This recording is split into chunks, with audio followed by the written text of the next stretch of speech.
எல்லாருக்கும் வணக்கங்க.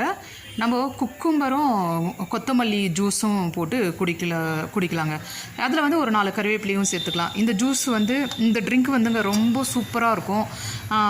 தயிர், குக்கும்பர், கொத்தமல்லி, கொஞ்சமாக கறிவேப்பிலை, இதில் தேவைப்பட்ட புதினா கூட சேர்த்துக்கலாங்க. கொஞ்சம் சீரகம் சேர்த்துருக்கேன், பெருங்காயம், சால்ட்டு, இவ்வளோ தாங்க இதில். இது வரைக்கும் வந்து போட்டுட்டு நம்ம நல்லா மிக்சியில் வந்து அடிச்சிடலாம்.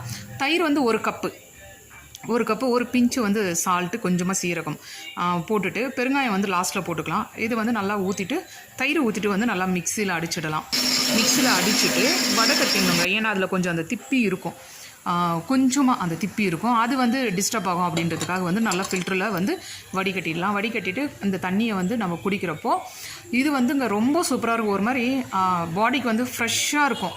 காஃபி குடிச்சிட்டு அதுக்கப்புறம் ஒரு 11 o'clock குடிக்கிறதா இருந்தாலும் குடிக்கலாம், இல்லை ஃபஸ்ட்டு ட்ரிங்க் எடுக்கிறதா இருந்தாலும் எடுக்கலாம். நன்றி.